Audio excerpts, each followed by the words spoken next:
दोस्तों ये है अपना क्लास 9th का फर्स्ट चैप्टर मैथ्स का नंबर सिस्टम।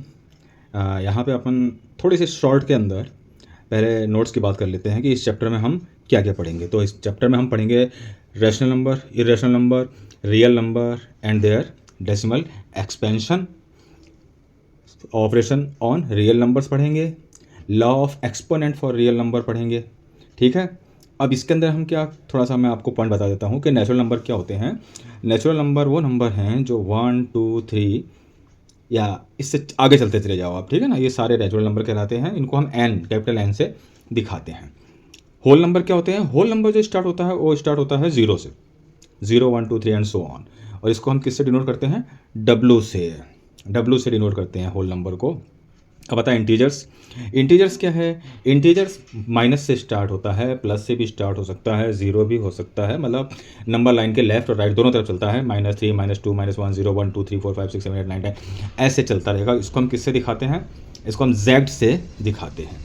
अब आता है जो भी नंबर P/Q के फॉर्म में लिखा रहता है और Q यहाँ पे 0 के बराबर नहीं होता है, उसे हम रेशनल नंबर कहते हैं। Rational numbers are those number which are represented in the form of P/Q where Q is not equal to 0. Okay, now अब आता है if number cannot be written in form of P/Q, अगर किसी number को आप P/Q के form में नहीं लिख पा रहे हैं, नहीं लिख सकते हैं, तो वह नंबर इरेशनल नंबर कहलाता है। ठीक है, अब बात करते हैं हम डेसिमल एक्सपेंशन की। तो decimal expansion of rational number is either terminating और नॉन टर्मिनेटिंग। डेसिमल एक्सपेंशन कैसा हो सकता है रेशनल नंबर का? टर्मिनेटिंग भी हो सकता है और नॉन टर्मिनेटिंग भी हो सकता है। अब आता है decimal expansion of irrational number. Irrational number की बात हो रही है, कैसा होगा? हमेशा नॉन टर्मिनेटिंग होगा एंड नॉन रिकरिंग होगा। तो इरेशनल नंबर का जो डेसिमल एक्सपेंशन कैसा होगा? Non terminating and non recurring होगा। और रियल नंबर क्या होता है? रियल नंबर आइदर रैशनल और इरेशनल। रियल नंबर रैशनल भी हो सकता है और इरेशनल भी हो सकता है। If R is rational and S is irrational, यहाँ पे हम मान के चलते हैं कि आर एक रैशनल नंबर है और एस इरेशनल नंबर है, देन कंडीशन हमारे पास दी गई है R plus S, R minus S और R multiplied by S. Dot product दिखाया है आपको। तो ये कैसा हो सकता है? ये तीन कंडीशन में, प्लस माइनस और मल्टीप्लिकेशन में, और ऑलवेज इरेशनल।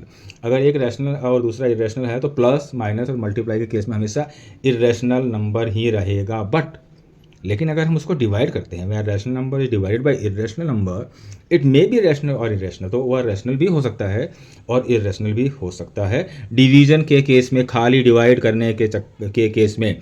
बाकी प्लस माइनस और मल्टीप्लाई में हमेशा इरेशनल रहेगा। और ये आपके चैप्टर से रिलेटेड है, बहुत इंपॉर्टेंट है, इस चीज़ को ध्यान से देख लो आप लोग। अब आता है every irrational number can be represented. Her irrational number को हम कैसे दिखा सकते हैं? On a number line using Pythagoras theorem. Pythagoras theorem के अकॉर्डिंग हम उसको नंबर लाइन पर रिप्रेजेंट कर सकते हैं। ये आपके एक्सरसाइज में ऐसे क्वेश्चन हैं जैसे √9.3 या √5, √3, इनको हम दिखाते हैं। और कैसे दिखाते हैं? पाइथागोरस थ्योरम से। पाइथागोरस थ्योरम मालूम है ना आपको? Perpendicular square plus base square equal to hypotenuse square. तो इसके सहायता से हम उसको नंबर लाइन पर दिखाते हैं। और बहुत इंपॉर्टेंट क्वेश्चन है √9.3 रिप्रेजेंट करना नंबर लाइन पर, यह अक्सर करके आता है क्वेश्चन, उसको मैं बताएंगे, अपन एक्सरसाइज बाद में करेंगे। अब आता है रैशनलाइजेशन मीन्स। रैशनलाइजेशन का मतलब क्या है? रैशनलाइज द डिनोमिनेटर है ना एक क्वेश्चन, उसका मतलब क्या होता है? रैशनलाइजेशन का मतलब है to remove square root from the denominator. Denominator से स्क्वायर रूट को हटा देना। डिनोमिनेटर से जब हम स्क्वायर रूट को हटा देते हैं तो वह रैशनलाइजेशन कहलाता है। ये तो हो गया आपका पूरे चैप्टर का नोट्स खत्म। अब एक्सरसाइज के लिए अपन अलग से वीडियो बनाएंगे, थोड़ा सा लंबा चलेगा, तो पहले आप लोग इसको नोट कर लेना अच्छी तरीके से। स्क्रीनशॉट तो क्या ले पाओगे, नोट करना पड़ेगा। मैं ऐसा वीडियो बनाऊंगा नहीं कि आप उसका स्क्रीनशॉट ले लो, मुझे आपको आलसी बनाना नहीं है, आपको लिखना पड़ेगा, आपको हाथों हाथ लिखना पड़ेगा। तो लिखोगे तो याद होगा आपको। तो लिखना सबसे अच्छा पढ़ने का तरीका मैं बता दे रहा हूँ आज भी। कोई कहते हैं स्क्रीनशॉट ले लो या ये ले लो वो ले लो, अगर तुमको आलसी बनाना चाह रहे हैं, मैं नहीं चाह रहा तुम आलसी बनो, ठीक है ना, तुमको लिखना पड़ेगा। ठीक है, थैंक यू। लाइक शेयर कर दो, सब्सक्राइब भी कर दो मेरा चैनल, अगर चैनल सब्सक्राइब नहीं किया तो। बहुत काम का चैनल होने वाला है।